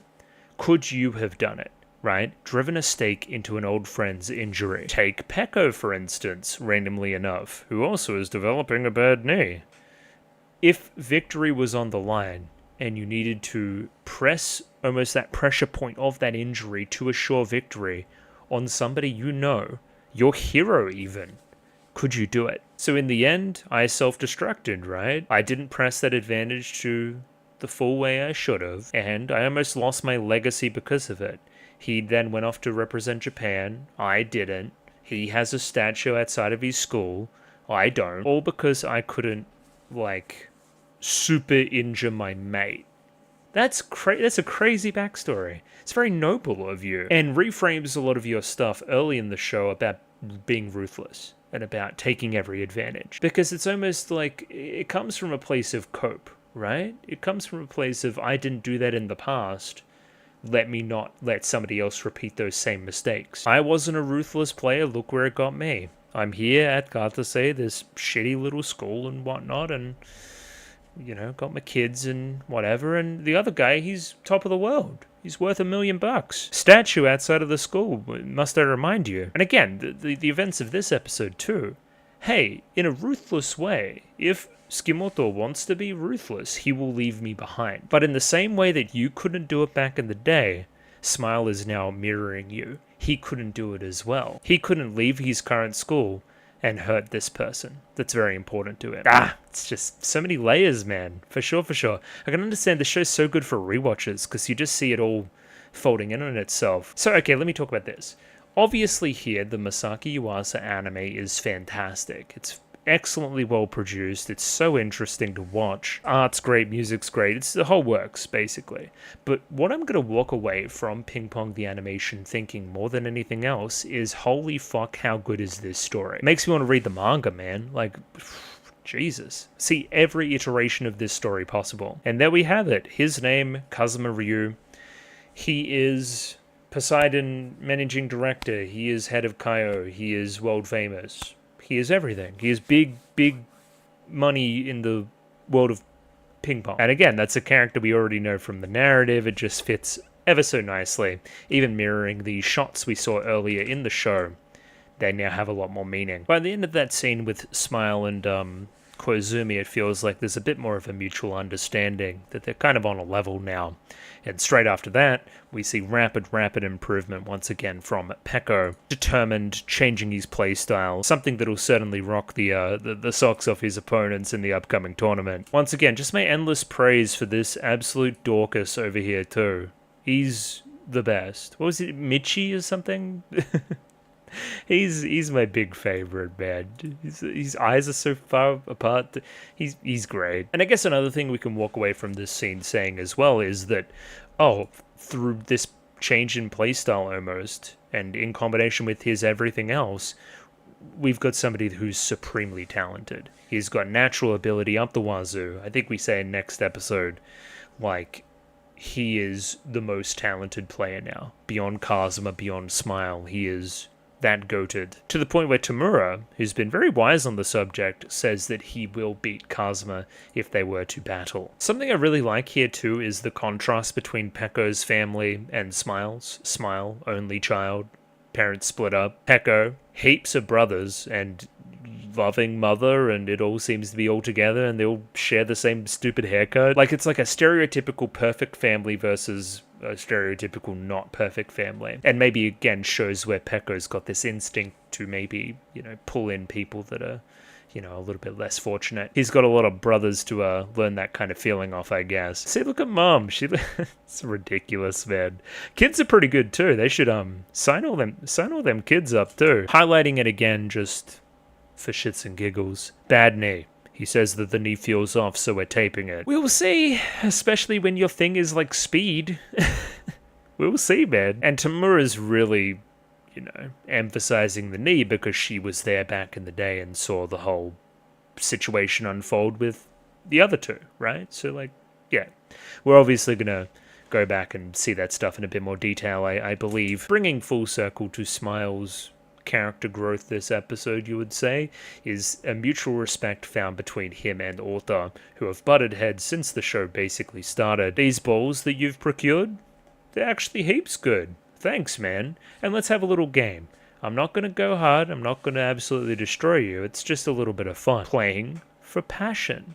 Playing for respect. Playing for thanks, as opposed to playing to just simply win. You find another level there. Also find it really endearing. Like, you see all the intricacies in how the ball's different, but Ota almost certainly doesn't. He's like, oh, it feels so different. Ota's like, I guess, man. But you're showing your appreciation, and, he's happy that you're happy. It's really, really wholesome by the end here. I don't know what this Yurie fucking whipping the fuck out of her car scene is meant to express, because then she's just out here on a boat or something. I'm on a boat, I guess.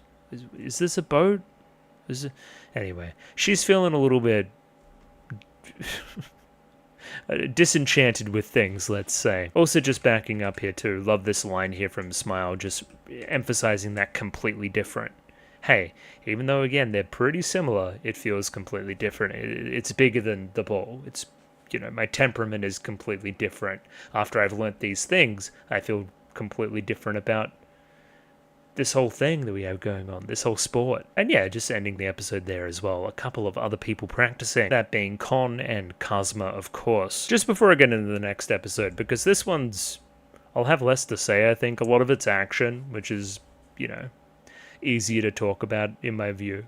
The action's going to be good, I'm just going to tell you that right now. That episode 7 may be the best episode. I think it might be. It's very, very, very solid. It's so revelatory. Love almost every decision we made there. It's always a great sign when episode after episode I'm saying that this is now the best episode. No, this is now the best episode. Like, it just keeps elevating in my view. Thought this scene here was curious. They start talking about Smile, this Ashito no Joe looking guy, and he's kind of stunned. He doesn't tell them that they used to be close or anything like that. It's almost like he doesn't know if Smile would want to be associated with me anymore. He feels a little bit sheepish about claiming him in the same way that he would have used to. Like, he's grown so much. He's potentially even outgrown me. That was definitely the vibe in the middle of the show. Do I even have a right anymore to give everybody all the information? He's just caught in two minds there and really pauses. And again, that's just my interpretation. There's probably other ones there too. I thought it was a really poignant scene. During that scene as well, you have Smile clicking that pen, just, you know, that kind of constant thing, very monotonous. The bit of the lead kind of falling out as well, maybe akin to all these people that I've beaten on my journey here.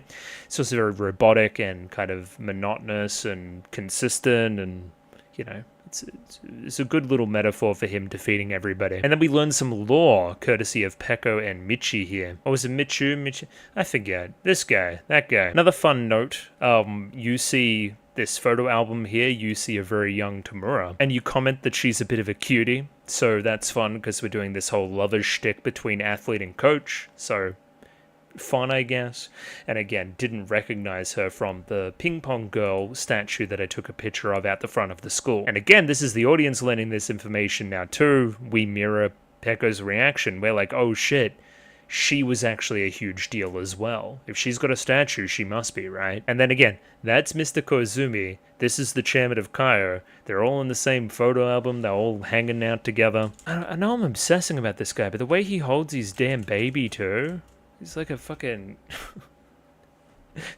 it's like Lion King or something. He's like presenting him. I don't know, that's just so endearing to me. He's got like himbo vibes a little bit. Now this scene eludes me a little bit. We have Yurie walking in on Kazuma in the tub once again, which is very odd. Cousins, by the way. And she's kind of uncovered the plot, which is essentially that we're going to sell a bunch of shoes at this tournament. Special match shoes called Dragon. Like, it's a big ploy, basically, to make as much money as possible. I guess the accusatory part here is like, hey, Kazuma, you're doing this for the chairman's gain, as opposed to your own personal. You're not playing for yourself, you're playing to be an advertisement. Which I guess maybe you do some thinking on this, and that's why you don't end up wearing the shoes, because the shoes don't matter.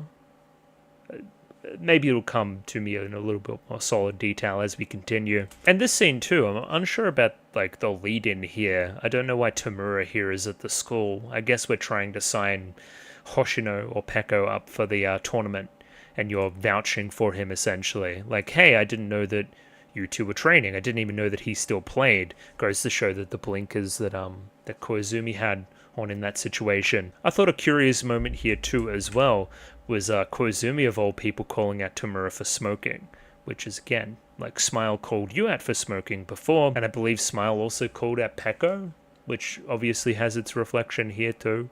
I just thought it was curious. And it becomes clear to the two that now we have our respective athletes as well. If you've been training him and I've been training him, and that they're going to battle at the next Inter High, you know, that's kind of cinema. Yeah, a little bit, you know. Tamura accused Koizumi early in the plot about using Smile and using this opportunity to relive the past. Is she kind of doing the same thing now a little bit? Maybe pot kettle black? It also just helps to hype up the tournament. How good do you think Hoshino is going to be? I think he could beat Kazuma, is what we come away from this saying. If we're talking talent alone, he's far better than Kaio's Kazuma Ruichi, which leaves Koizumi indignant, but by the end of the episode, we'll see that, you know, she was talking some real shit. He's very good now. He smashes Kon. Oh my god, this is the weirdest scene in the entire show. Now I remember. There's a ping pong Roomba running around picking up all the balls. We have you on like a fucking DDR machine playing table tennis against several robots covered in bruises with a fucking hockey mask on. This looks like some sadistic like ritual or something. Buddy, it's just ping pong. You gotta calm down a lot, but like seriously. I don't know what else to say beyond that. Potentially there's something in him playing against a ping pong robot. The floor being a bit unsteady. He's still unsure of himself and his legacy and all of this. Maybe again afraid to face somebody like Tsukimoto, who is quote unquote more talented. Declaring himself to be stronger than father, stronger than grandfather. He almost sees the only way to respect in his family is to supersede his grandfather, to like take his place. But in my view, you would just be proving him right, I guess. I don't know. It's like you defeated the guy, but you became him in the process, so he's still one in spirit type energy to it. And now finally to the tournament. Okay, things will go a bit smoother from here. This is a very long video. Skimoto of Kata Say Hi. He's got a bit of notoriety. He's kind of famous now. Smile. Actually, really love a lot of this early framing through the eyes of these other guys. They then see Kaio enter and are like, oh my god, they took out all 4 positions last year. Look how intimidating they are, very militant, coming in like a team, all bald, all crazy, all ready to go. Again, the layman here thinking that they have no chance in such a tournament, they're that intimidating. This little touch here on Kazuma's jacket as well, as he passes, just that little bit of, ooh, a little bit of, like, I don't know what you'd call it, like ash or something drifting off of him. Our boy Sanada, eyebrows, he's got some ideas too. He's going crazy. And here's the other plot thing. Mats, to the shock of everybody, Poseidon have implemented international quality mats to the whole entire arena. This is what you guys are going to be playing on.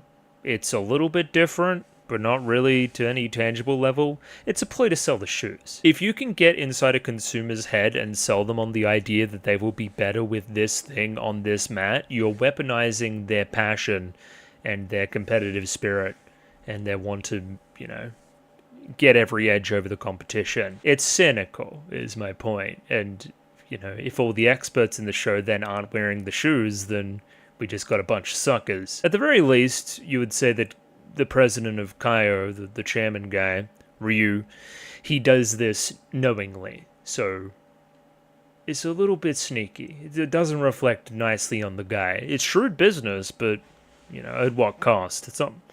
The ethics, not great. The ad from before, even cynically playing on the screens. Even now, it's completely different, Kazuma says. Get the goddamn mat shoes.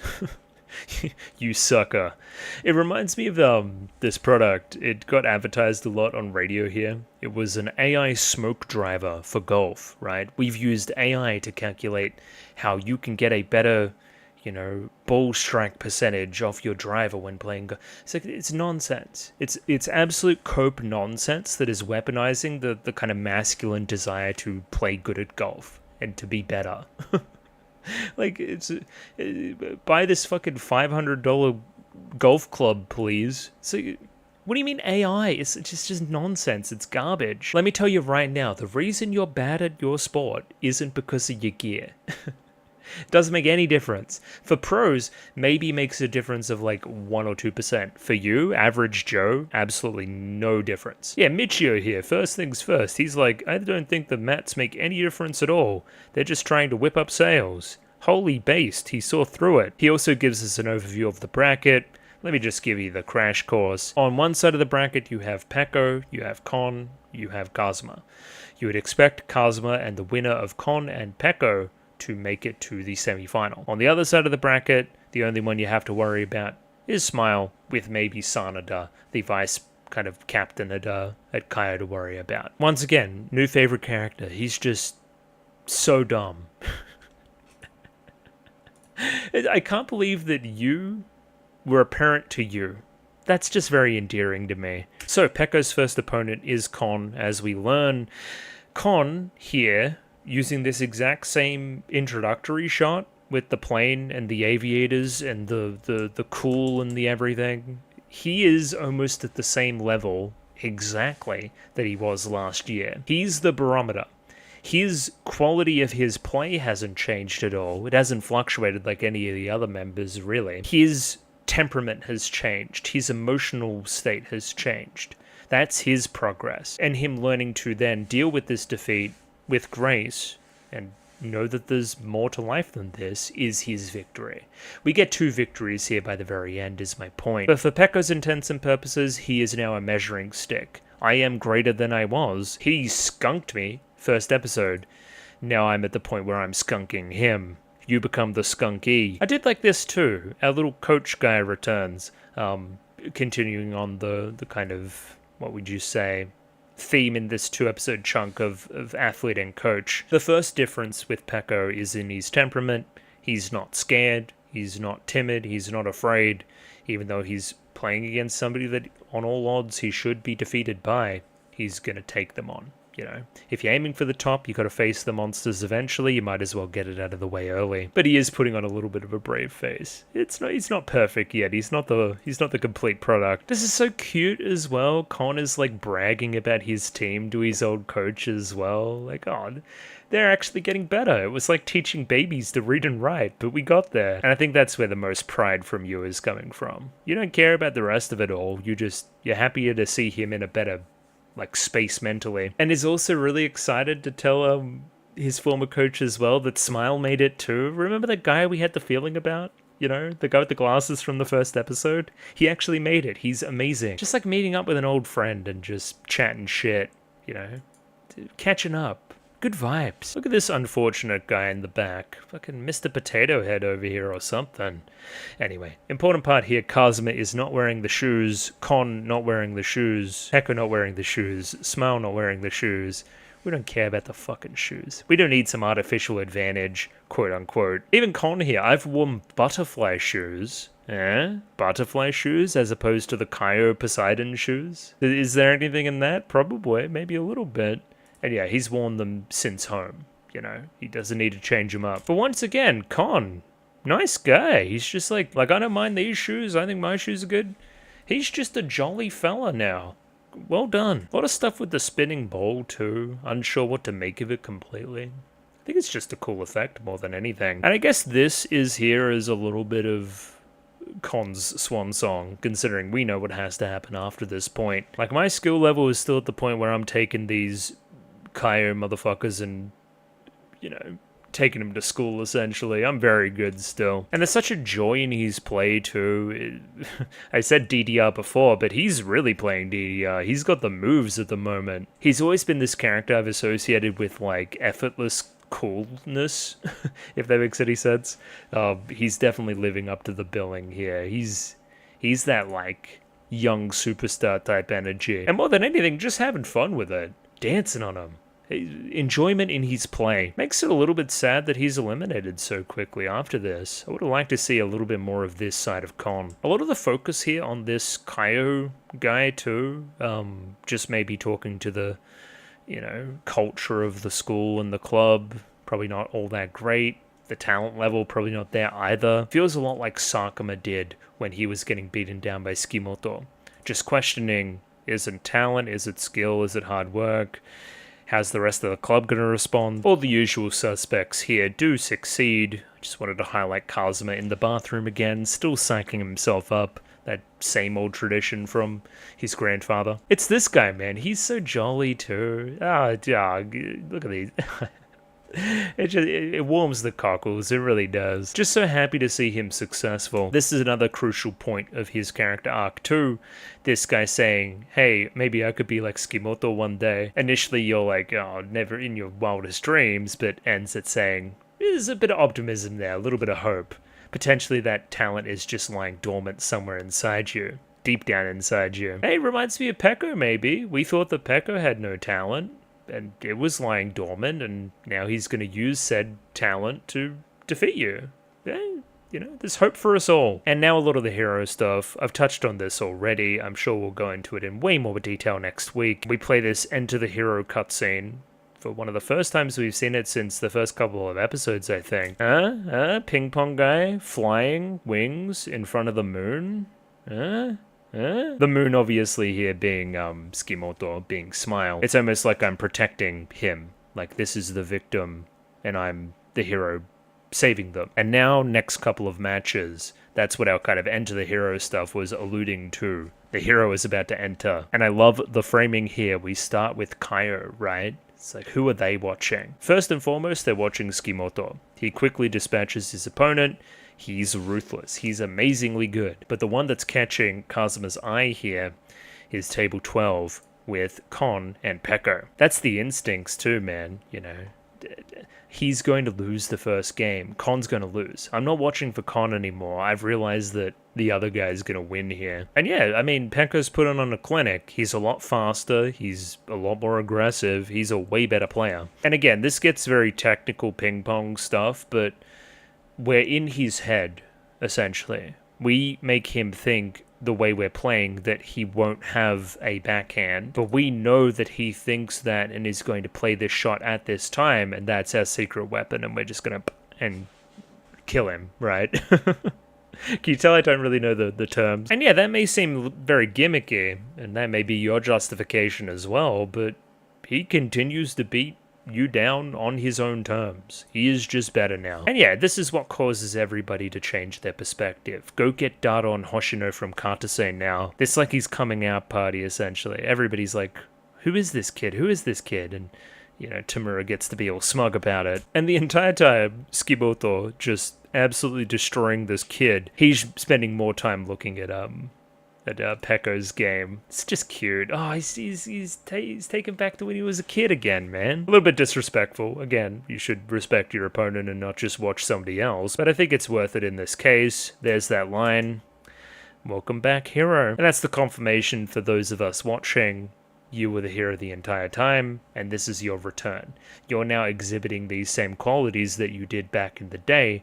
I thought I'd lost you. I thought I had to rely on this other robotic side of myself. But no, the one that inspired me from the very beginning is rearing their ugly head again. Just, yeah, absolute peak, absolute cinema. Of course, ending the episode there, we have all the stuff with you in costume as well. Action here is top-notch once again. Loving all of our split frame stuff, of course. Watch the knee, though.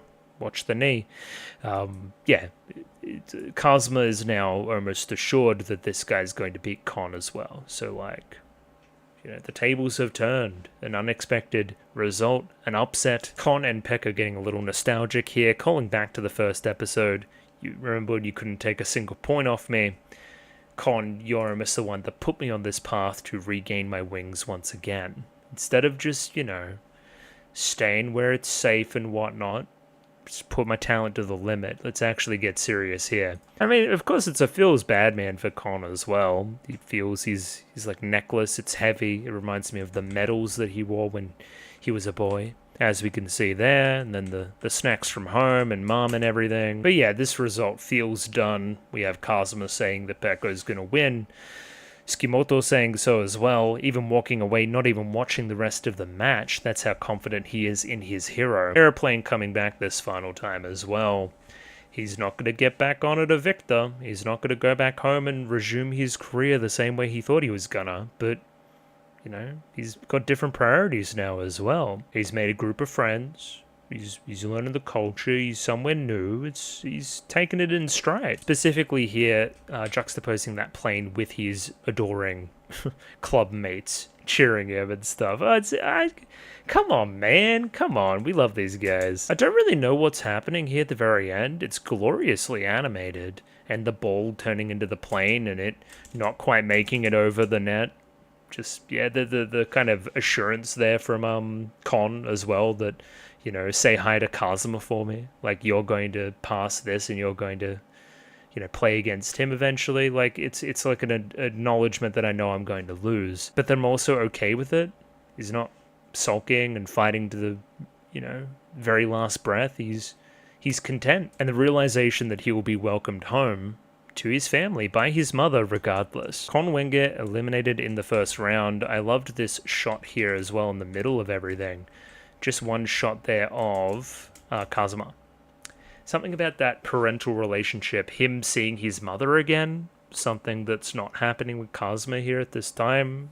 It kind of tugs at the heartstrings. It's only half a second of a shot though. How many frames even? Not many. Like 10 maybe. And then I love this. Immediate flashback to the past. We have a young Pekko saying that same hero's chant that we've heard before, or at least seen written down. When I see who it belongs to. If you do that, I'll come to you. I'll save you, boy.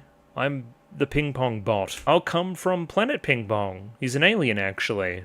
Oh my god, that changes everything. So yeah, I'm imagining this is the lead-in for next episode where this will be expounded upon more. But hey, the hero's back.